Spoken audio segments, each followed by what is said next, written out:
परम भक्त तिरुप्पान এই তিরুপ্পান জাতিতে ছিলেন পৌরেয়। জাতি প্রথা নিয়ে এই এত কথা তো। এই তিরুপ্পান জাতিতে ছিল পৌরেয়। পৌরেয় মানে বোঝেন চণ্ডাল। জাতির ভিতরে নিচু বলছে চণ্ডাল, আর চণ্ডালের থেকেও নিচু জাতি হলো পৌরেয়। এই পৌরেয় জাতির পৌরেয় ঘরের সন্তান ছিলেন এই ভক্ত তিরুপ্পান।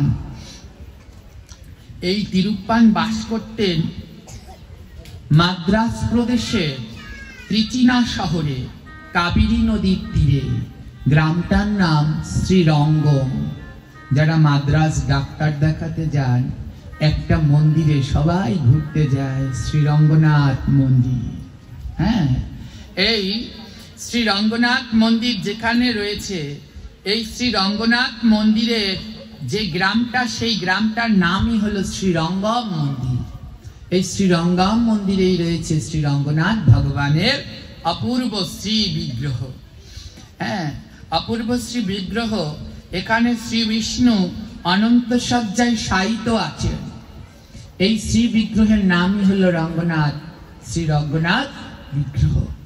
মাদ্রাজে যারা যায় বাংলা থেকে, দেখবেন সবাই শ্রীরঙ্গনাথজির মন্দির দর্শনের অভিলাষে একবার হলেও যায়। এই শ্রীরঙ্গম গ্রামে বাস করতেন পরম ভক্ত তিরুপ্পান। এই তিরুপ্পানের পিতা ছিল রুহিপ্পান আর মাতা ছিল মায়া দেবী। তো মা বাবা দুজনেই পরম ভক্ত। আর মা বাবা যদি ভক্ত হয় তাহলে সন্তানও ভক্ত। এ জগতে মা বাবা যদি ভক্ত হয় তাহলে সন্তানও ঠিক ভক্ত হবে। আজ হোক আর কাল হোক, জন্ম জন্মান্তরের স্বীকৃতি লাগে। কৃষ্ণ ভক্ত মায়ের গর্ভে জন্ম নিতে জন্ম জন্মান্তরের স্বীকৃতির প্রয়োজন। তাই এ জগতে তাদের জীবনখানা বড় ধন্য, যারা কৃষ্ণ ভক্ত মাতৃ জঠরে জন্মগ্রহণ করতে পেরেছেন। যারা জন্ম থেকে ভগবানের দিব্য প্রসাদ পাচ্ছেন, এদের জীবন ধন্য। এরা অন্য কেউ নয়, জানেন? যারা জন্ম থেকে ভগবানের প্রসাদ পায়, মনে রাখবেন এরা সাক্ষাৎ ভগবানের পার্ষদ। এরা সাক্ষাৎ ভগবানের পার্ষদ। আমাদের উদ্ধার হেতু এরা এই ধরাধামে এসেছে। আমাদের বাংলাদেশে যতজন ভাগবত প্রচারক আছে, প্রচার করছে, তার ভিতরে বোধহয় সব থেকে এখন অল্প বয়সে সাম্য। আমাদের সাম্য চক্রবর্তী না ওরা? সাম্য চক্রবর্তী। তো ওর ভাগবত যারা শ্রবণ করেছেন, কল্পনা করতে পারবেন না ওর ভিতরে কি জ্ঞান আর কি মেধা।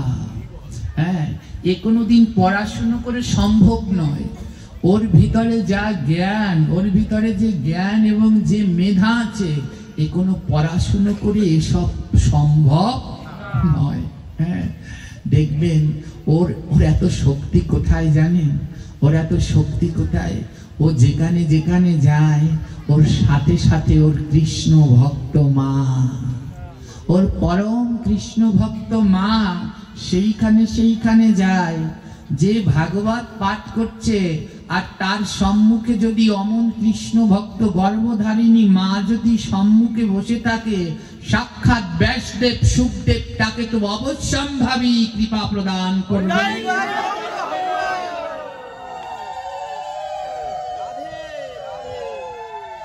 তাকে তো অবশ্যই কৃপা করবেন, যার এমন কৃষ্ণ ভক্ত মা রয়েছে। দেখুন, যেমন মা তেমন তার গর্ভে অমন রত্ন ও মহারত্ন, কল্পনা করতে পারবেন না।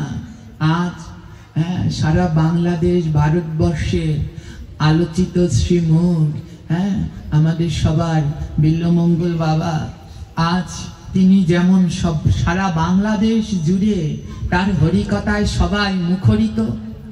আর একদিন সম্মত এখন এই বয়স, যখন ওই বয়সে আসবে তখন যে কি হবে আমি সেটা কল্পনাও করতে পারছি। পাচ্ছি না। কি অপূর্ব সুন্দর এই বয়সে তার শুদ্ধ শ্লোক উচ্চারণ, কি দিব্য দিব্য তার সেই কথাগুলো, যেন সাক্ষাৎ ব্যাসাসনে তার ভিতরে সুখদেব গোস্বামী প্রবেশ করে যায়। সাক্ষাৎ যেন ওর ভিতরে সুখদেব এসে যায় যখন ওই মধুর আমৃত ভগবানের এই পরম কথাগুলো বলে। হ্যাঁ, যদি কেউ ওর সাথে মিশে থাকেন দেখবেন ছোট্ট বাচ্চার মতো, কিন্তু যখন ব্যাসাসনে উঠে যায় ওর ভিতরে দিব্য শক্তি চলে আসে। সম্ভব কোনখান থেকে জানেন? যার এমন কৃষ্ণ ভক্ত মা আছে। আজ এ জগতে যতজন মহান দেখবেন, মহাত্মা দেখবেন, দেখবেন সকলার পিছনে একজন কৃষ্ণ ভক্ত মা আছে। ওই কৃষ্ণ ভক্ত মা দুই একজন গোবরে পদ্ম ফুলের মতো হয়ে যায়, আর বাকি 180 জন শুদ্ধ ভক্তের একজন কৃষ্ণ ভক্ত মা আছেন, আর তাদের জীবন ধন্য। জানেন, এই ভক্ত তিরুপ্পান, তার মা মায়াদেবী এবং বাবা রোহিতবান যাতে তারা পৌরেও অন্যের বাড়িতে ময়লা পরিষ্কার করে, অন্যের বাড়িতে ঝাড় দেয়, কোনো প্রাণী মারা গেলে, মরে পচে গেলে সেইগুলোকে পরিষ্কার করে। তারা নিচু জাতি, তাই তাদের আলাদা সমাজ, তাদের কোনো ধারে কাচারে আসতে দেয়া হয় না। উঁচু জাতিরা তাদের ধারে কাচারেও আসতে দেয় না। তাদের ভগবানের পুজো করার নিষেধ, তারা নিচু জাতি, তাই তারা ভগবানের বিগ্রহ সেবা করতে পারবে না। ইতিহাস পড়ে দেখুন, বেশি দিন আগে না এইরকম ছিল। নিচু জাতিদের মন্দিরে ওঠা নিষেধ ছিল, নিচু জাতিদের উঁচু জাতিদের ঘরে প্রবেশ করা নিষেধ ছিল। আমি নিজেও দেখেছি, আমার ঠাকুমার সময়ে আমি নিজে দেখেছি। আমাদের বাড়িতে কোনো নমশূদ্র ধোপা নাপিত আসলে দরজার পাশে এক বালতি গোবর জল গোলা থাকতো। যখনই কোনো নিচু জাতি আসতো, তারা চলে যাওয়ার পরে ওখান থেকে এক ঘটি গোবরের জল ঢেলে দিত ওইখানে। এরকম ছিল, এ বেশি দিনের আগের নয়। তিরুপ্পান তারা নিচু জাতি বলে তাদের ভগবানের সেবা করা নিষেধ ছিল। তারা কোনো ভগবানের সেবা করতে পারবে না, তারা কোনো ভগবানের মন্দিরে যেতে পারবে না, তাদের এই নিষেধাজ্ঞা ছিল। কিন্তু তিরুপ্পান আর তার মা বাবা তারা পরম কৃষ্ণ ভক্ত, তারা লুকিয়ে লুকিয়ে নাম করত, লুকিয়ে লুকিয়ে নাম করত। বলছে যে যা বলে বলুক, আমরা কিছুতেই নাম থামাবো না, নাম ছাড়বো না। লুকিয়ে লুকিয়ে সন্ধ্যার পরে গভীর রাত্রে যখন সবাই ঘুমিয়ে পড়ে, মা বাবা ছেলে তিনজন মিলে ভগবানের দিব্য নাম তারা ঘরে বসে কীর্তন করে। ভগবানের মন্দিরে যাওয়া নিষেধ, কিন্তু তারা মন্দিরে না গেলেও লুকিয়ে লুকিয়ে ভগবানের নাম করে। মা বাবার সন্তান প্রতিদিন গভীর রাত্রে তিনজনে মিলে নাম করে। আর যখন নাম করে না, ওই একজন আরেকজনকে জড়িয়ে ধরে কাঁদে, নামে বিভোর হয়ে যায়। এই হলো কৃষ্ণের সংসার। যখন মা সন্তান একসাথে মিলে হরিনাম করে, দেখো ওই যে আমার সেই মা চলে এসেছে, সন্তান মাকে নিয়ে হরিনামে চলে এসেছে। যেখানে ভাগবত হয়, 80 ঊর্ধ্ব বৃদ্ধ মা এখনো তার সেই পরম ভক্তি, মুখে তার কৃষ্ণ রাধা ছাড়া কোনো কথা নেই। কৃষ্ণ যতবার বলে ততবার যেন তার নয়ন থেকে অশ্রুধারা বিগলিত হয়। আজ মা বাবা সন্তান গভীর রাত্রে প্রকাশ্যে তাদের নাম করা নিষেধ, নিচু জাতি, তাই গভীর রাত্রে তারা ভগবানের নাম করে আর নয়ন ধারায় ভেসে যায়। দেখতে দেখতে ওই গ্রামে প্রতি বছর মেলা বসে। শ্রী রঙ্গনাথের মন্দিরে ওই গ্রামে প্রতি বছর মেলা বসে। এবছরও ওই গ্রামে মেলা বসেছে। ছোট্ট তিরুপ্পান, বয়স তার 7 বছর। বাবার কাছে গিয়ে বায়না ধরেছে, বাবা রঙ্গনাথ মন্দিরে, শ্রী রঙ্গম মন্দিরে এবারও মেলা বসেছে, আমি একটু ওই মেলায় যাব। বাবা বলছে, ও বাবা, বাবা সন্তানকে বলছে, শোন, ও মেলায় আমাদের যাওয়া নিষেধ। বলছি, কেন আমাদের যাওয়া নিষেধ কেন? বলছি, শোন, ওটা উঁচু জাতিদের মেলা, আমরা নিচু জাতি, তো আমরা যদি ওই মেলায় যাই, ওই উঁচু জাতিদের যদি ছোঁয়া লেগে যায় তাহলে বড় সর্বনাশ হয়ে যাবে। হ্যাঁ, ছেলে বলছে, এ আবার কখনো হয়? ওরাও তো মানুষ, আমরাও তো মানুষ, ওদের হাত কাটলেও তো লাল রক্ত হবে, আর আমাদের হাত কাটলেও তো লাল রক্ত হবে। ও বাবা, তাহলে আমরা কেন যেতে পারবো না? বাবা বলছি, দেখ, আমি অত শত জানি না, আমাদের পূর্বপুরুষ কেউ ওখানে যায়নি, আমাদেরও যাওয়া নিষেধ। ওখানে যদি কেউ যায় না, তাকে এক ঘরে করে দেওয়া হয়, তার উপরে অত্যাচার করা হয়, মারধর করা হয়, তাই আমাদের ওই মেলায় যাওয়া নিষেধ। ছোট্ট তিরুপ্পান কিছুতেই বুঝছে না। ও বাবা, ওটা তো ভগবানের মন্দির, ও তো গোবিন্দের মন্দির, গোবিন্দের কাছে তো সবাই সমান, তাহলে আমরা নিচু জাত বলে আমাদের যাওয়া নিষেধ কেন? বাবা বলছে, দেখ, এত শত আমি জানি না, কিন্তু যাওয়া নিষেধ এটাই আমি জানি। গ্রামের যারা উঁচু শ্রেণীর সব ছেলে মেয়ে মেলায় যাচ্ছে, ছোট্ট বাচ্চা তো, ওর মন খুব খারাপ, সবাই দলে দলে যাচ্ছে, কিন্তু ও নিচু জাত বলে ও যেতে পারছে না। ওর সাথে কেউ খেলা করে না, ওদের স্কুলে যাওয়াও নিষেধ, পড়াশুনো করাও নিষেধ। ওরা নিচু জাতি, তাই ওদের পড়াশুনো করা নিষেধ, ওদের সাথে কেউ খেলা করে না, নিচু জাত বলে। একা একা ছেলেটা সারাদিন ঘরে বসে কাটছে, আর ভগবানের কাছে অভিযোগ জানাচ্ছে, গোবিন্দ, এ তোমার কেমন নিয়ম? তোমার ওই মন্দিরে শুধু উঁচু জাতিরা যেতে পারবে, আমরা নিচু বলে পারবো না। সারাদিন কাঁদতে কাঁদতে সন্ধ্যা হয়ে গেছে, মেলা ভেঙে গেছে, যে যার মতো সবাই বাড়ি ফিরে গেছে। বাবা ছেলেটা সারাদিন কাঁদছে দেখে রাত্র হয়ে গেছে, সন্ধ্যা গড়িয়ে রাত হয়ে গেছে, তখনও কাঁদছে ভগবানের কাছে, প্রভু, আমরা নিচু বলে আমাদের কি কোনো অধিকার নেই? ছেলের কান্না দেখে বাবা বলছে, আয়, চল আমরা এখন মেলায় যাই। ছেলে বলছে, ও বাবা, এখন তো আর মেলা নেই, এখন গিয়ে কি করব?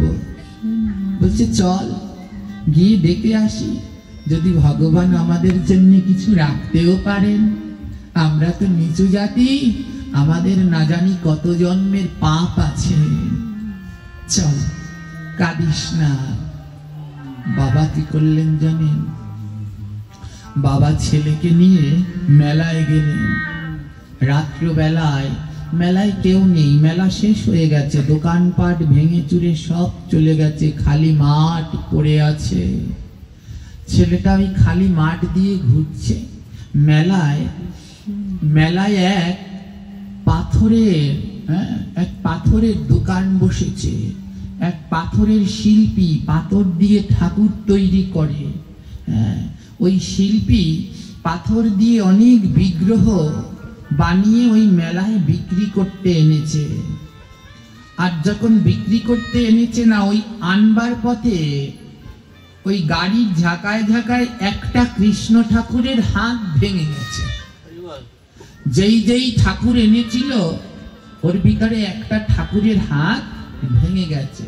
ভাঙা ঠাকুর কেউ পুজো করে? জোরে বলবেন, করে কি? ভাঙা ঠাকুর ঘরে রাখে না।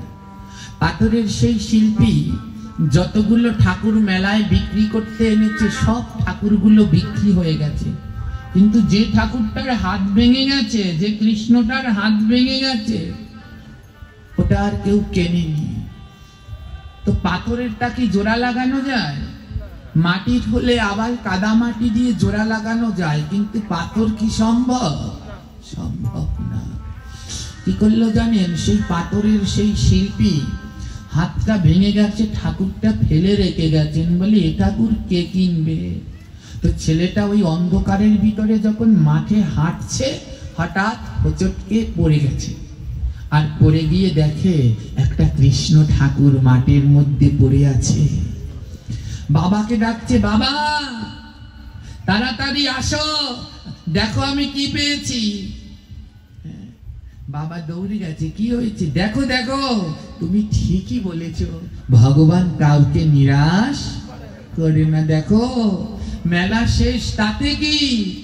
ভগবান আমার জন্য কেমন কৃষ্ণ ঠাকুর রেখে গেছে। হ্যাঁ, কৃষ্ণ ঠাকুর রেখে গেছে। বাবা বলছে, সর্বনাশ, তিরুপ্পান তাড়াতাড়ি ঠাকুর রেখে দে, তাড়াতাড়ি রেখে দে। কেউ যদি দেখে ফেলে, ওই উঁচু জাতিরা দেখে ফেললে বড় সর্বনাশ। এ ঠাকুর আমাদের নয়, উঁচু জাতিদের পুজো করার জিনিস, আমরা নিচু, আমাদের ঠাকুর পুজো নিষেধ, রেখে দে বাবা, রেখে দে। তিরুপ্পান বলছে, না, যদি উঁচু জাতিদের ঠাকুর হতো তাহলে কি ওরা মাঠের মধ্যে এই শীতের রাত্রে ফেলে যেতে পারতো বাবা? যদি ওদের ঠাকুর হতো ওরা তো ফেলে যেতে পারতো না। এ তো ওদের নয়, তাই তো ওরা নিষ্ঠুরের মতো এই শীতে ফেলে রেখে গেছে। তুমি যতই বলো, এ ঠাকুর আমি ফেলে রেখে যাব না। পাশে পড়া আছে কৃষ্ণ ঠাকুরের ভাঙা হাতখানা, একটা হাত আছে, আরেকটা হাত ভাঙা হাতখানা পড়া আছে, ভাঙা হাতখানা পড়া আছে। ভাঙা হাতখানা ঠাকুরটাকে সুন্দর করে উত্তরীর মধ্যে পেঁচিয়ে নিয়েছে, কোনো লোক যেন জানতে না পারে, কোনো লোক যেন জানতে না পারে। সুন্দর করে পেঁচিয়ে রাত্রে নিয়ে গেছে ঘরে। মাকে ডাকছে, মা, ও মা, এদিকে আসো, দেখো আমি মেলায় কি পেয়েছি। মা ছুটে গিয়েছে, কি পেয়েছিস? দেখো, বাবা বলেছে না ভগবান কাউকে নিরাশ করে না, তাই মেলা শেষ হলে হবে কি, আমি একটা কৃষ্ণ ঠাকুর পেয়েছি। আমার মনে কতদিনের স্বাদ, আমার মনের কতদিনের স্বাদ জানো মা? আমি কৃষ্ণ পুজো করব, মেলা থেকে একটা কৃষ্ণ ঠাকুর কিনব। কিন্তু জানো মা, তার জন্য আমার মেলায় যাওয়ার বড় ইচ্ছে। দেখো ভগবান আমার ইচ্ছে পূর্ণ করেছে। মা বলছে, কি করলি খোকা? জানিস না আমরা নিচু জাতি, আমাদের পুজো সেবা নিষেধ। তুই বিগ্রহ নিয়ে আসলি ঘরে, যদি কেউ জানতে পারে আমাদের ঘরে আগুন দিয়ে দেবে, আমাদের ঘরে আগুন দিয়ে দেবে। তুই একই করেছিস, এই ঠাকুর কেন আনতে গেলি? খোকা বলছে, ও মা, কেউ জানতে পারবে না, আমরা লুকিয়ে লুকিয়ে পুজো করব। ভাঙা কৃষ্ণ ঠাকুর আসনে বসালেন, পাশে একটা ভাঙা হাত আদি গোবিন্দ আসনে বসিয়ে রেখেছে। পরের দিন মা মায়া দেবী, এই যেরকম সবাই জল আনতে যায় গ্রামে, মেয়েরা সবাই একসাথে জল আনতে যাচ্ছে পুকুরে। এবার কারো একজনের মুখে শুনলো, ওরা তো আর জানে না, কারো একজনের মুখে শুনলো ঘরের ভিতরে ভাঙা ঠাকুর, ভাঙা বিগ্রহ রাখা বড় অমঙ্গল। ঘরের ভিতরে কোনো গৃহে কোনো ভাঙা ঠাকুর বিগ্রহ রাখতে নেই। এটা কারো একজনের মুখে শুনে মা মায়া দেবী ছুটতে ছুটতে এসেছে তিরুপ্পানের কাছে। তিরুপ্পান, তাড়াতাড়ি যা, এই ঠাকুর নিয়ে জলে ফেলে দিয়ে আয়। বলছি, কেন মা? বলে, শোন, আমি একজনের কাছে শুনেছি ঘরের ভিতরে ভাঙা ঠাকুর বিগ্রহ রাখতে নেই, এ নাকি ঘোর অমঙ্গল, গৃহের নাকি ঘোর অমঙ্গল হয়। তাড়াতাড়ি যা, এই ঠাকুর নিয়ে লুকিয়ে জলের মধ্যে ফেলে দিয়ে আয়। পাশেই ছিল কাবেরী নদী। যা এই ঠাকুর নিয়ে কাবেরী নদীতে ফেলে দিয়া, এই ঘরে রাখলে ঘোর অমঙ্গল হবে। ছোট্ট ছেলে বলছে, ও মা, তোমাকে একটা কথা বলবো। মা বলছে, বল। ও মা, ধরো আমার কোনোদিন হাত ভেঙে গেছে। ছেলে বলছে মাকে, ধরো আমার কোনোদিন হাত ভেঙে গেছে, তুমি কি করবে? মা বলছে, তোর আবার যদি কোনোদিন হাত ভাঙে, তাহলে আমি কি করব? তোর সুন্দর করে যত্ন করব, তোকে খাইয়ে দেব। তোর হাত ভেঙে গেলে তুই তো হাত দিয়ে খেতে পারবি না, তোকে খাইয়ে দেব, চান করিয়ে দেব, ডক্টরের কাছে, কবিরাজের কাছে নিয়ে ওষুধ দেব, ওষুধ খাবি, তোকে বেশি বেশি করে যত্ন করব। বলছে, মা, আমার হাত থাকলে বেশি যত্ন করবে না আমার হাত ভেঙে গেলে বেশি যত্ন করবে? মা বলছে, হাত ভেঙে গেলে বেশি যত্ন করব, তখন তোকে স্নান করিয়ে দেব, খাইয়ে দেব। ছোট্ট ছেলে বলছে, ও মা, আমার হাত ভাঙলে তুমি আমায় স্নান করিয়ে দেবে, খাইয়ে দেবে, কাপড় পরিয়ে দেবে, ওষুধ খাওয়াবে, আমার জন্য তুমি এত কিছু করবে, আর আমাকে যে সৃষ্টি করেছে সেই গোবিন্দ, তার হাত ভেঙে গেছে, তাকে বলছো জলের মধ্যে ফেলে দিয়ে আসতে? এ তোমার কেমন ধর্ম মা? আমার জন্য তোমার এত দয়া, আর আমাকে যে সৃষ্টি করেছে সেই ভগবানের হাত ভেঙেছে, তাকে বলছো জলে ফেলে দিতে? মার দুই নয়ন থেকে টপ টপ করে জল ঝরছে। ছেলে বলছে মাকে, মা, তুমি আমাকে যে ভালোটা না বাসো, আমার যদি হাত ভেঙে যায় তাহলে আমাকে খাইয়ে দেবে, স্নান করিয়ে দেবে, জামা কাপড় পরিয়ে দেবে, কবিরাজের কাছে নিয়ে যাবে, ওষুধ খাওয়াবে। এই ভালোবাসাটা তুমি আমাকে না বেশে যদি তুমি আমার গোবিন্দকে বাসতে, মা, তুমি আমার গোবিন্দকে অনায়াসে পেয়ে যেতে।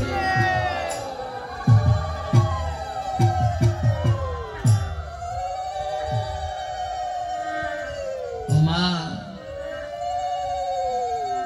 আমাকে নয়, আমার গোবিন্দকে প্রাণ ভরে ভালোবাসো। মা, আমার গোবিন্দকে প্রাণ ভরে ভালোবাসো, কারণ আমার গোবিন্দ ছাড়া আর কোনো বান্ধব নাই।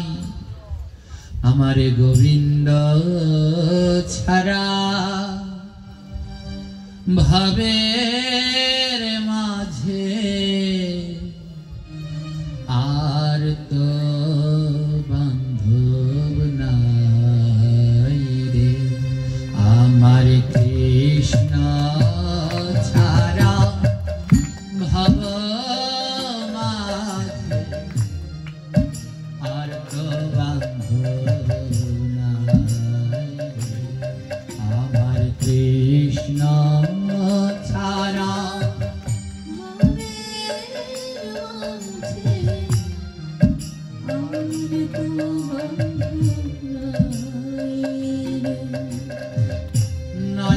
নয়নের জল দিয়া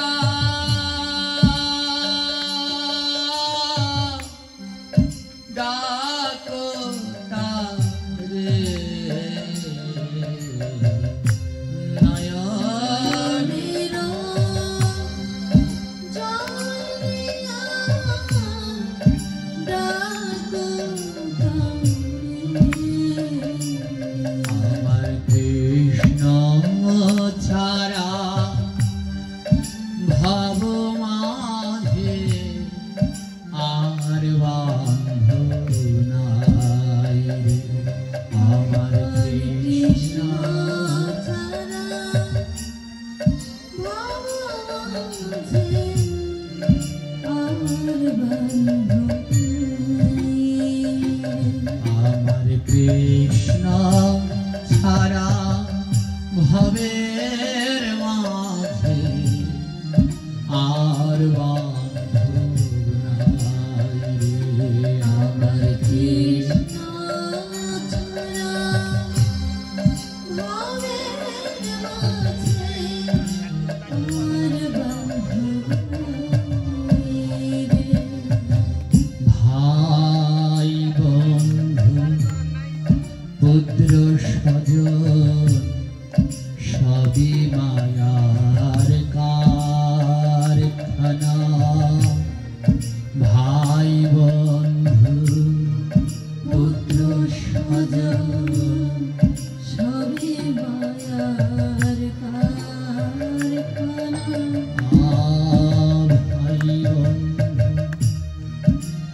বিগ্রহ সজ সবই মায়ার কারখানা। ভাই বন্ধু পুত্র সজ সবই মায়ার কারখানা। আসল সত্য প্রভু তোমার, ও রামাচর। আসল সত্য প্রভু তোমার, ও রামাচর। কৃষ্ণ বিনা ভবের মাঝে আর তো বান্ধব নাই। আমার কৃষ্ণ বিনা ভবের মাঝে আর বান্ধব নেই। ছেলে বলছে, ওমা আমার গোবিন্দ ছাড়া এইভাবে আর বান্ধব নাই। আমার হাত ভেঙে গেলে তুমি যেমন আমায় ভালোবেসে স্নান করাতে, আমায় বারবার খাবার খাওয়াতে, আমায় জামা কাপড় পরিয়ে দিতে, তেমনি করে যদি আমার গোবিন্দকে ভালোবাসো মা, তুমি অনায়াসে আমার গোবিন্দকে পেয়ে যাবে। হরে কৃষ্ণ হরে কৃষ্ণ কৃষ্ণ কৃষ্ণ হরে হরে, হরে রাম হরে রাম রাম রাম হরে হরে।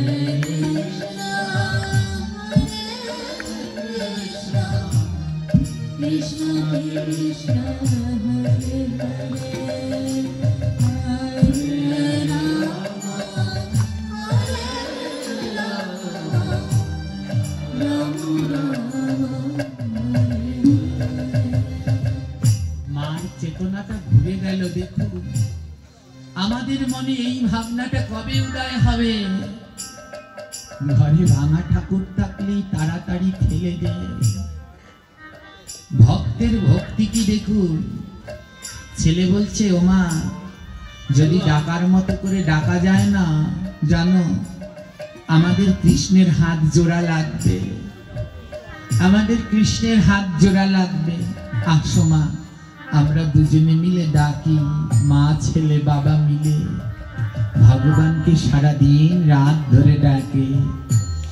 আর হাতটাকে, ওই ভাঙা হাতটাকে রেখে, হ্যাঁ ওই যে মচকা লতা বলে, ওই লতা দিয়ে সুন্দর করে পেঁচিয়ে রেখেছে যেন হাত ভগবানের জোড়া লাগে। আর সুন্দর করে ভগবানকে শুয়ে রেখেছে। ছেলেটা বলছে, ও গোবিন্দ তুমি শুয়ে থাকবে, নড়াচড়া করবে না, দেখবে তোমার হাত তাড়াতাড়ি জোড়া লেগে যাবে, তাড়াতাড়ি হাত জোড়া লেগে যাবে, চিন্তা করো না, আমি তোমার সব করে দেব।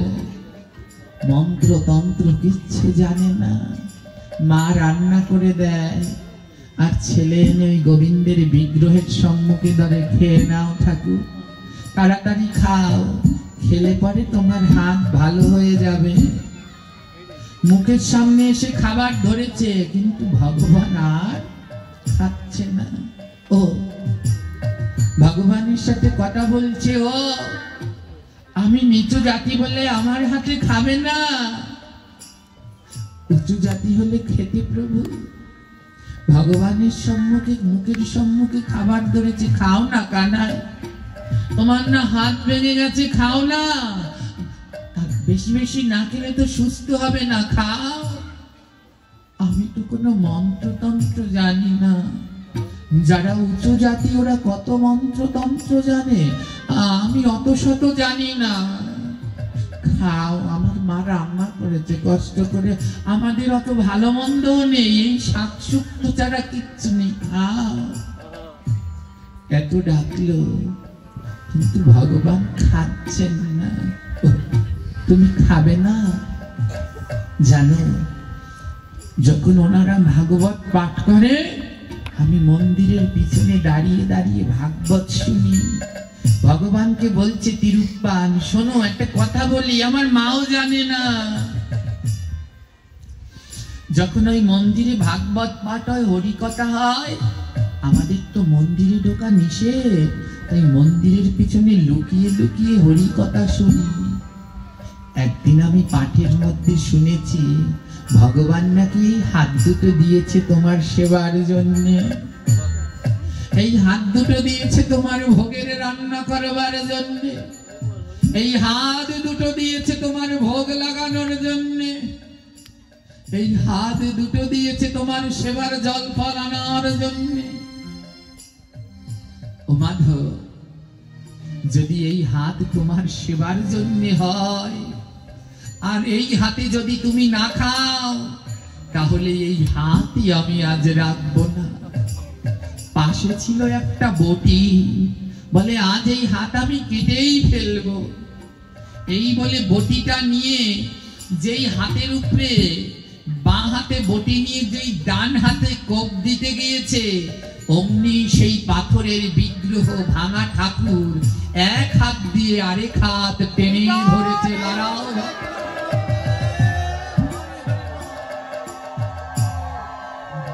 দাঁড়াও ভক্ত, একবার তুমি তোমার বদন খানা নয়নে হেরিব আমি। পাথরের বিগ্রহ বলছে দাঁড়াও, তোমার বদন আমি নয়নে হেরব, কে তুমি? ভগবান কথা বলছে, ও এতক্ষণে কথা বলার সময় হলো, তাহলে আগে খেয়ে নাও, পরে সব বলবো। ওই খাবার মেখে মেখে ভগবানের বদনে তুলে দিচ্ছে, ভগবান খাচ্ছে। আহা, এই হলো ভক্তি। মন্ত্র দিয়ে ভগবানকে পাওয়া যায় না। রঘুনন্দন বাবা মুকুন্দ কবিরাজ বলছে, রঘুনন্দন আজ দুপুর বেলায় একটু গোপীনাথের ভোগ লাগাস তো।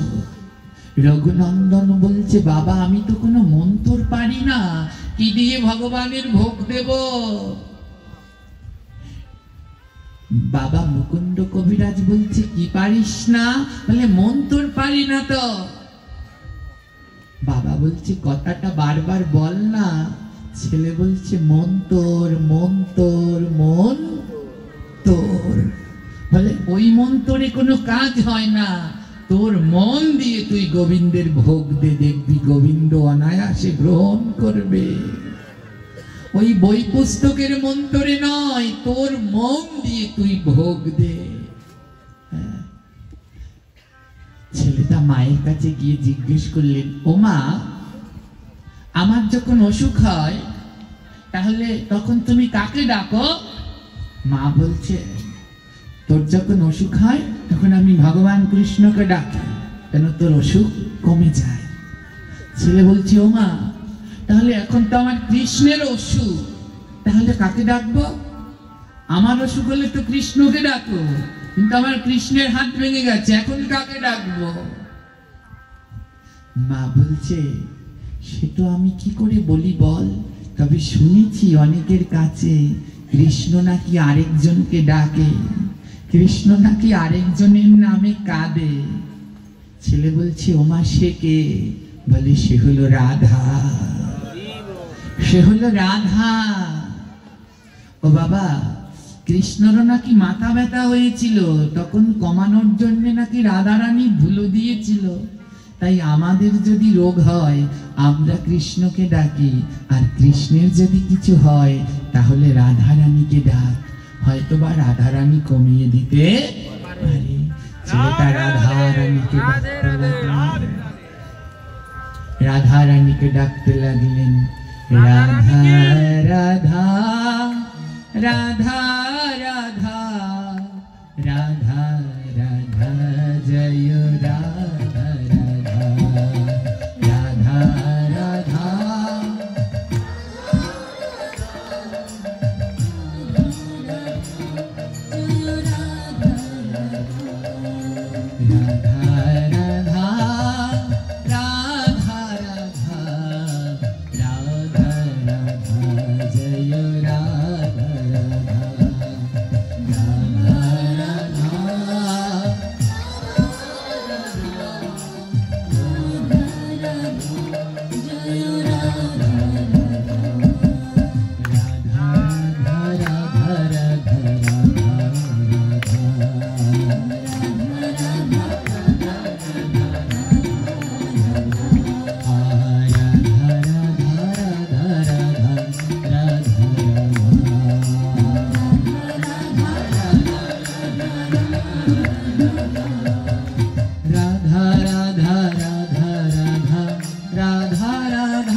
কৃষ্ণকে ডাকি। আজ কৃষ্ণের হাত ভেঙে গেছে, হাত কি জোড়া লাগাতে চান না? চান না? জোরে বলবেন চান তো? তাহলে কাকে ডাকবে? তাহলে মুখ বন্ধ কেন? সবাই বদন খুলে বলুন রাধা রাধা রাধা রাধা রাধা রাধা রাধা রাধা রাধা রাধা রাধা রাধা।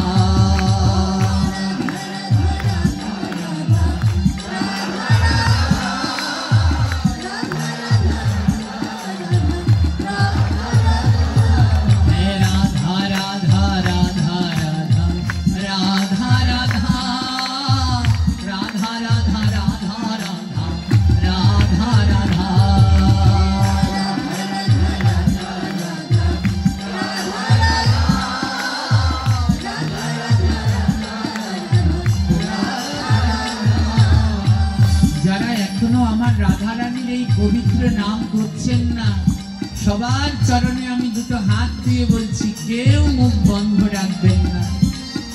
আপনারা তো আমার সাথে দেখা করতে দেখুন কত ফল নিয়ে আসছে, কেউ ডাব, কেউ পেঁপে, কেউ বেল, কত ফল মূল ডাল হয়ে গেছে। জানেন, ওতে আমি একটুও খুশি না। আমায় কোনো কিছু দিলে আমি খুশি হই না, আমায় একটা জিনিস দিলে আমি খুশি হই। কেউ যদি মুখে আমায় রাধারানীর নাম করে শোনায়, আমি তার থেকে আনন্দ আর কোনো কিছুতে পাই না। তাই সবাই মিলে একটু আমার রাধারানীর দিব্য নাম কীর্তন করুন। রাধা রাধা রাধা রাধা রাধা রাধা রাধা রাধা রাধা রাধা রাধা।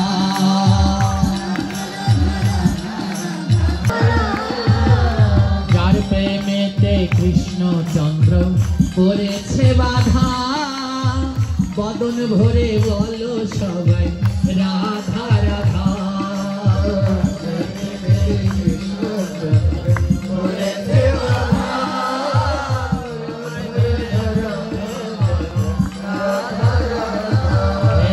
যার প্রেমেতে কৃষ্ণচন্দ্র করেছে বাধা রাধা,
সারি ডেকে বলে রাধা রাধা।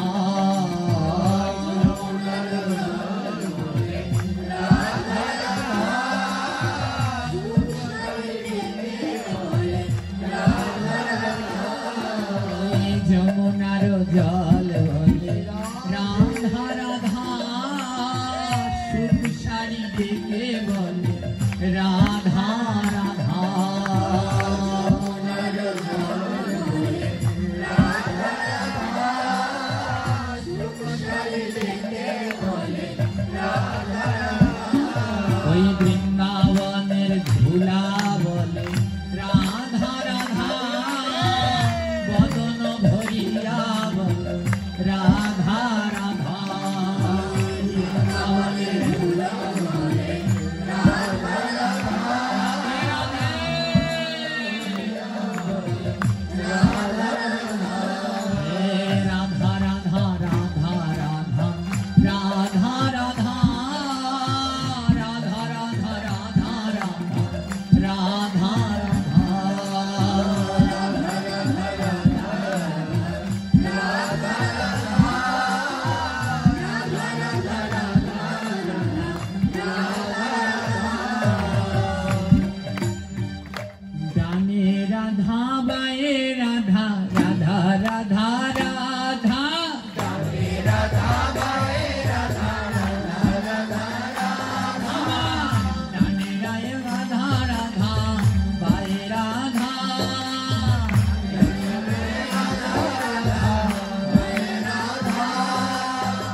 উপরেও রাধা দেখে নিচেও কেন জানো আমার রাধা রানীর নামের ভাই বড় সাধা সাধা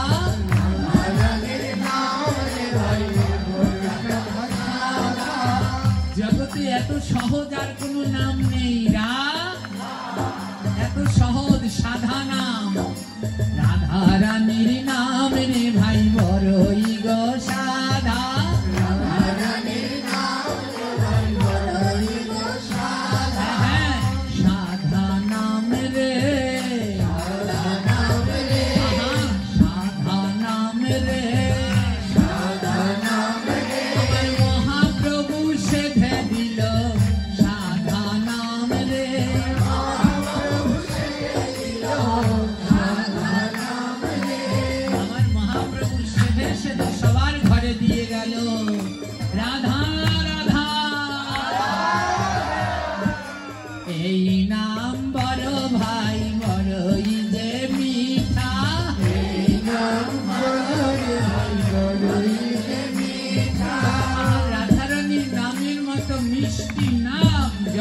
সংসারে আর কিছু কৃষ্ণের বাঁশি শুনতে কার না ভালো লাগে বলুন তো কৃষ্ণ কি বলে বাঁশি বাজাতো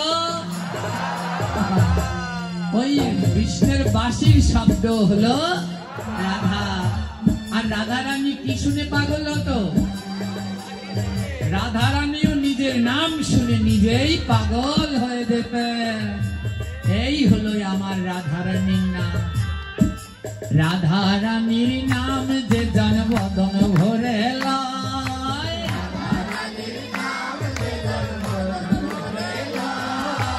অন্তিমেতে সে আমার শ্যাম দেখিতে পায়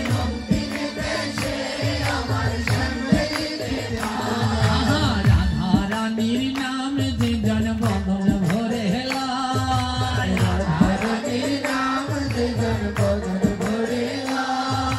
নাচিতে নাচিতে সে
কয়টায় হাত তুললেন না আমার রাধারানীর নামে, এদের বুকের জ্বালা তো যাবেই না।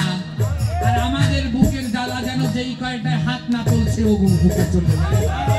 তাই যদি জ্বালা না নিতে চান, দাঁড়িয়ে আছেন বসে আছেন সনাতন ধর্মের হলে দুই হাত তোলেন আমার রাধারানীর নামে সবাই, দুই হাত।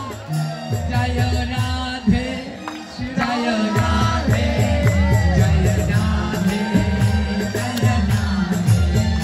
জয় রাধে জয় রাধে জয় রাধে জয় রাধে।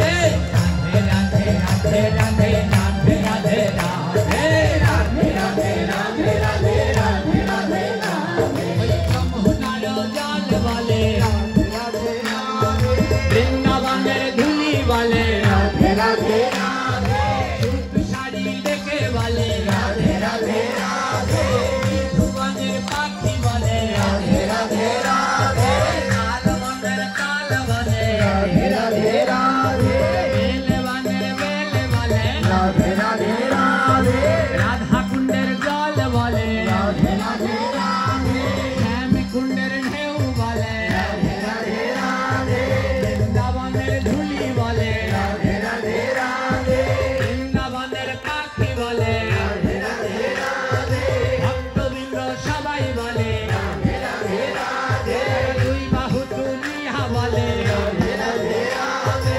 প্রেমানন্দে সবাই বলে রাধে রাধে রাধে, জয় রাধে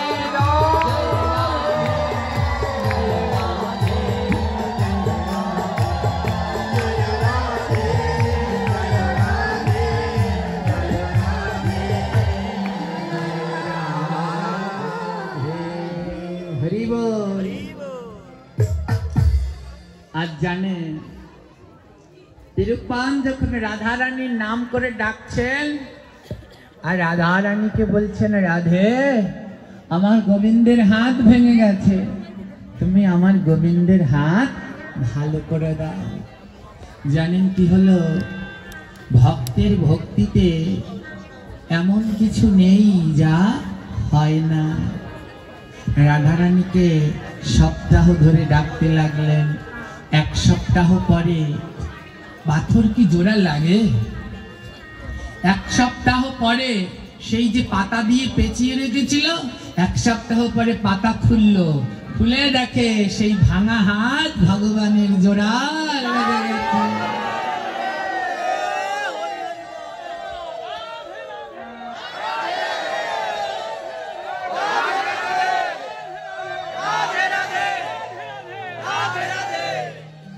বলে রাধারানীর এমন নাম কে বলিতে পারে, রাধা নামের এমন মহিমা কে বলিতে পারে, ভাঙা হাত জোড়া লাগলো দেখিল সংসারে, ভাঙা হাত জোড়া লাগলো দেখিল সংসারে। জানেন এখনো সেই বিগ্রহ আছে। কেউ মাদ্রাজ গেলে, এই মাদ্রাজে ত্রিচিনা শহরে কাবেরী নদীর তীরে শ্রীরঙ্গম গ্রামে এই তিরুপ্পানের সেবিত বিগ্রহ এখনো আছে। রাধারানীর নামে সেদিন হাত জোড়া লেগে গেছিল। তাই কি জানেন, রাধা নামের যে মহিমা মদন মোহন জানে, রাধা নামের যে মহিমা মদন মোহন জানে, রাধা নামের যে মহিমা মদন মোহন জানে, রাধা নামের যে মহিমা মদন মোহন জানে।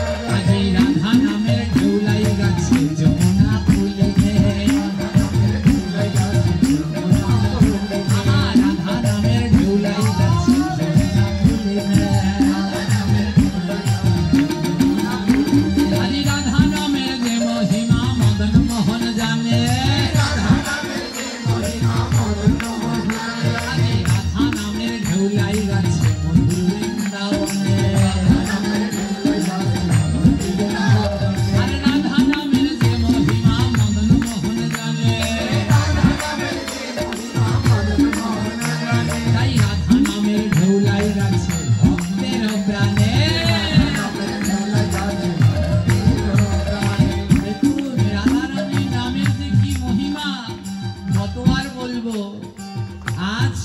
ঢেউ লেগেছে ভক্তের প্রাণে, তাই ভক্তরা শুধু একই বলে রাধে রাধে রাধে।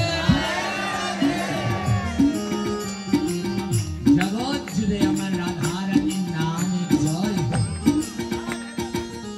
আজ এই রঙ্গম গ্রামে খবর ছড়িয়ে পড়লো ভাঙা ঠাকুরের হাত জোড়া লেগে গেছে। এই কথা কি আটকে রাখা যায়? বলুন, লুকিয়ে লুকিয়ে হলে আটকে রাখা যায়? কেউ যদি কোনো ঠাকুর পায়, স্বপ্নে পায়, বিভিন্ন মাধ্যমে পায় না, ও কি আটকে রাখা যায়? সবাই জানতেই সবাই জেনে গেছে, একজন দুজন করতে লাইন দিয়ে লোক দেখতে আসছে। কি বলছো? ওই মাটির মধ্যে সেই ভাঙা কৃষ্ণটা জোড়া লেগে গেছে, হাত জোড়া লেগে গেছে। সবাই দলে দলে দেখতে আসছে। আর এইদিকে সবাই ওই তিরুপ্পানের ভক্তিতে সবাই ভক্ত হয়ে যাচ্ছে। হ্যাঁ, একটা গ্রামে একজন কৃষ্ণ ভক্ত থাকলে যথেষ্ট। ওই একজনের গুণে গ্রাম শুদ্ধ উদ্ধার হয়ে যায়। আজ তিরুপ্পানের ওই ভক্তিতে গ্রামের সব মানুষ মনের ভিতরে সেই জমানো ভুলটা, ভয়টা ভুলে গিয়ে সবাই ভগবানের দিব্য নাম করছে। সবাই নাম করছে। কি হলো জানেন? এই খবর পৌঁছে গেল সেই উঁচু শ্রেণীর মানুষের কানে, যারা ওই নিচুদেরকে ঘৃণা করে, ওদের কানে খবর পড়ে গেছে। উঁচু শ্রেণীরা মিলে একটা গোল মিটিং করেছে। সর্বনাশ! কি বলি, ওই নিচু জাতি, হ্যাঁ, ওই পৌরেও জাতি, ওর হাতে যদি ঠাকুর জোড়া লেগে যায়, ভাঙা পাথরের ঠাকুর যদি ওর হাতে জোড়া লাগে, তাহলে আমাদের আর কেউ মানবে? ওই ওই ওই উঁচু জাতিরা সবাই গোল মিটিং করছে, আমাদের তো আর কেউ মানবে না। যে করে হোক ওদেরকে দমন করতে হবে। আছে না নাই? এখনো এখনো আছে, এখনো আছে। এরা এই শয়তানে তো তাড়াতাড়ি যাবে না। হ্যাঁ, এগুলো কি করে জানেন? যদি কেউ সাত্বিক আহার করে, ভগবানের প্রসাদ পায়, সে যদি রান্না করে এগুলোকে দেয়, ওগুলোই খাবে না। বাজারে দেয় পরোটা খাইবে, হ্যাঁ, ওইগুলো ঠিক খেতে পারবে। কিন্তু একজনই প্রসাদ বুঝি, সে প্রসাদ দিল, বলে তোমাকে তা খাওয়া যাইবে না, তোমরা নিচু। এদের মন আদৌ নিচুই রয়ে গেল।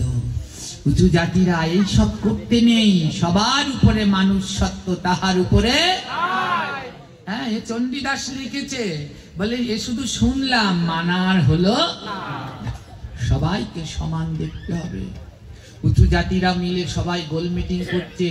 শোন, ওই রোহিত পানের ছেলে তিরুপ্পান, 7 বছরের পোলা, ও এতটুক বয়সে ভাঙ্গা ঠাকুর জোড়া লাগাই ফেলছে। এ যদি সবাই জানাজানি হয়, আমরা উঁচু জাতি, আমাদের আর মান সম্মান থাকবে? চল, এখনই চল, ওর বাড়ি ঘেরাও দেব। উঁচু জাতিরা সবাই মিলে ওর বাড়ি ঘেরাও দিয়েছে। এবার গিয়ে বলছে, উঁচু জাতিরা বলছে, এই তিরুপ্পান, তুই কোন সাহসে এই ঠাকুর পুজো করছিস? জানিস না তোরা নিচু জাতি, তোদের পুজো করা নিষেধ, জানিস না?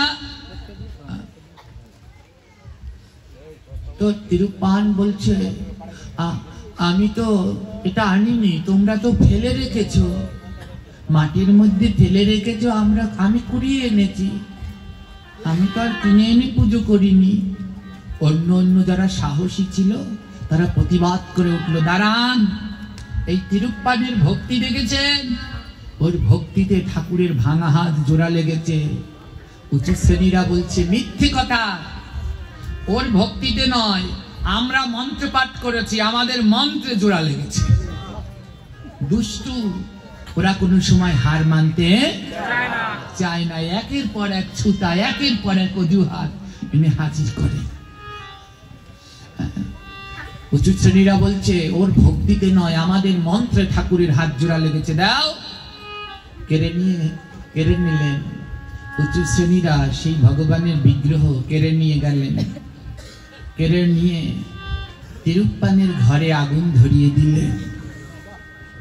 হ্যাঁ, বলে তোরা এই ঘরে ঠাকুরের পুজো করেছিস, এই ঘরে আর থাকতে পারবি না। ভগবানের ঘরে আগুন ধরিয়ে দিলেন। আর বিধান দিলেন উঁচু শ্রেণীরা, এই তিরুপ্পানকে বনবাসে দেয়া হোক, ও আর এই গ্রামে থাকতে পারবে না। যে ওর নামে কথা বলবে তার ঘরেও আগুন দেওয়া হবে। ভয়ে সমস্ত গ্রামবাসীরা চুপ করে গেলেন। তাই ভয় পাবেন না। অনেক পোড়ানো হয়েছে, অনেক ভাঙা হয়েছে, এবার জাগো। এবারও যদি না জাগতে পারো এই সনাতনী, তাহলে হাতে চুরি পরে বসে থাকো। আর তোমাদের কোনো গতি হবে না। এই সময় মনের ভিতরে ভক্তি রাখো, সাহস রাখো। হ্যাঁ, আমার গোবিন্দ যেমন বাঁশি বাজিয়ে ভক্তকে প্রেম দিয়েছিলেন, আবার কুরুক্ষেত্রের প্রান্তরে হাতে সেই চাবুক ধরে অর্জুনের রথ সামলে যুদ্ধ করেছিলেন। তাই যেই সময় যার প্রয়োজন সেই সময় তাই করো। ভগবানের শিক্ষা।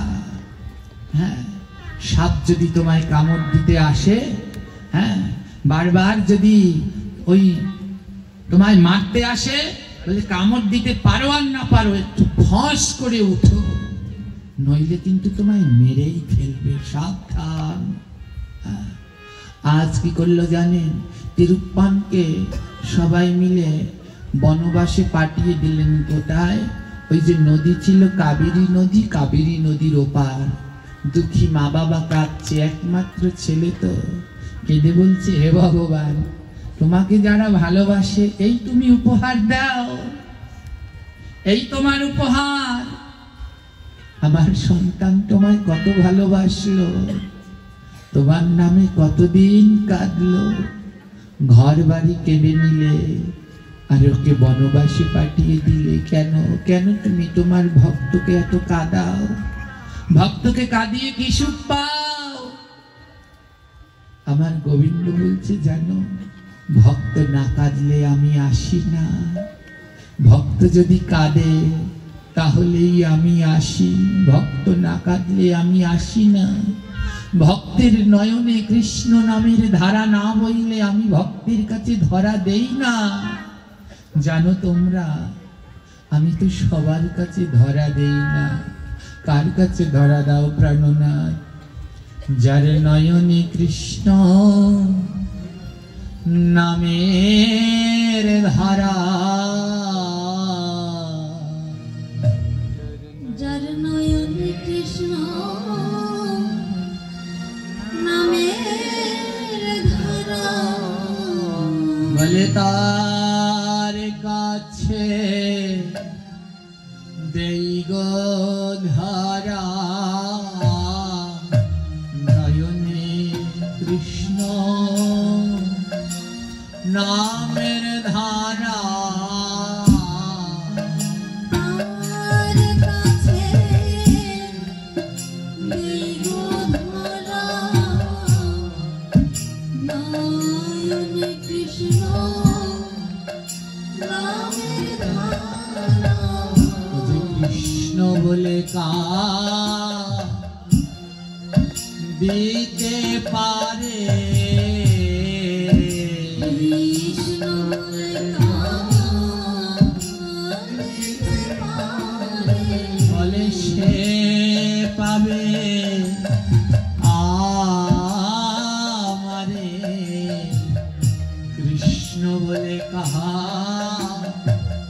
দিতে পারে, সে পাবে আমারে।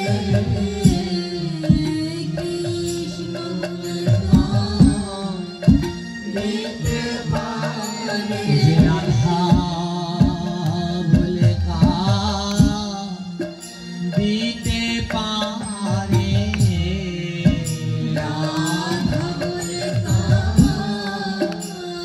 দিতে পারে, গৌর বলে কাহা দিতে পারে, গৌর বলে দিতে পারে, আমি তাই বলে কাহা দিতে পারি।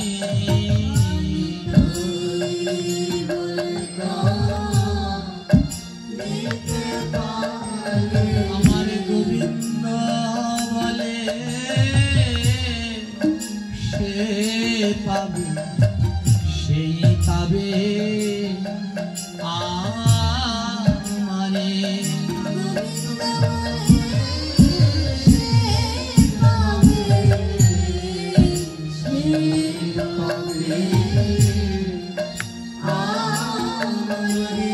গোবিন্দ বলে সংসারে সে আমায় পাবে জানো, যে হা রাধে হাগৌর হানিদাই বলে কাঁদতে পারি। ভগবান মহাজন বললেন, ও প্রভু কতটা কাটলে তুমি খুশি হও? হ্যাঁ, কতটা কাটলে তুমি ভক্তের কাছে আসো? ভগবান কি বলল জানেন? যেদিন কাঁদিতে দিতে তোমার কাঁদিতে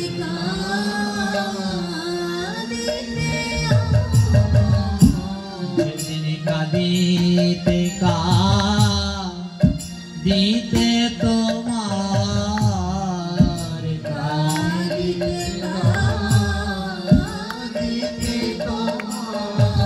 ওই না ধুলা হবে কাদা,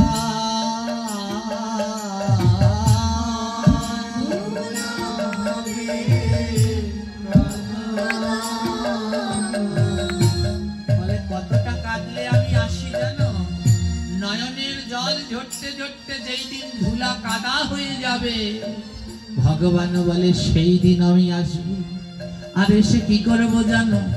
ওই ভক্তের নয়নে যে ধুলা কাদা হয়ে যাবে, আমি সেই না কাদা অঙ্গে মাখি,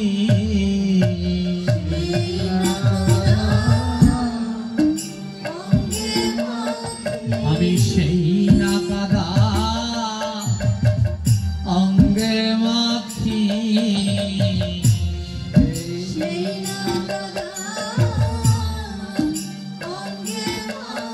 বলে ভক্ত আমার প্রাণে পাখি, আমি ভক্তের কাদা অঙ্গে মাখি। ভক্ত আমার প্রাণ পাখি,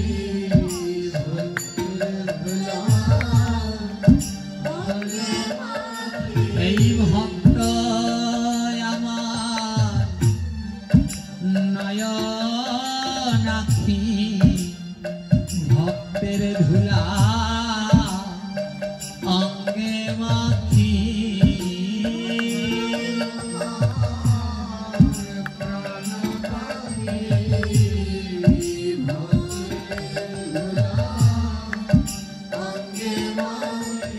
এই ভক্ত আমার হাতের বালা, আমার পরশ করলে যাইবে জ্বালা। হরিবল হরিবল,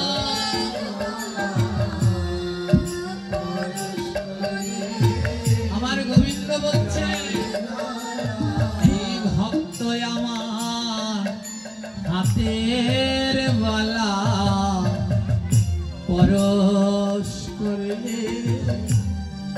যায় রে জ্বালা।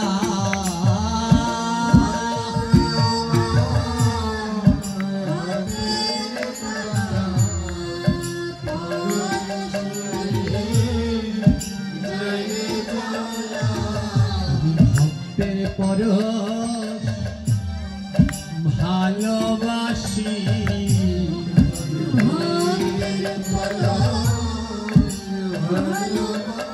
আমি ভক্তের পরশ ভালোবাসি।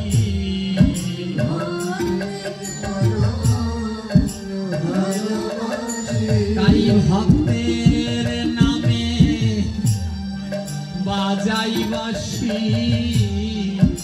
ভক্তের পরশ ভালোবাসি। ভক্তের নামে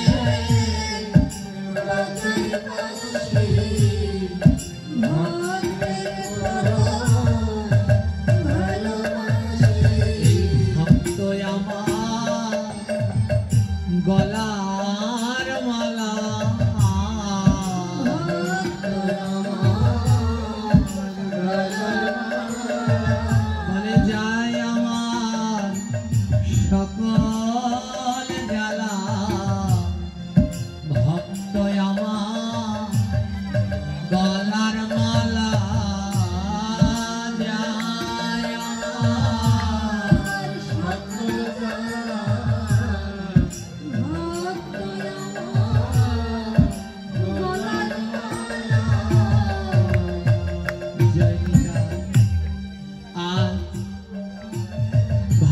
তিরুপ্পানকে ওই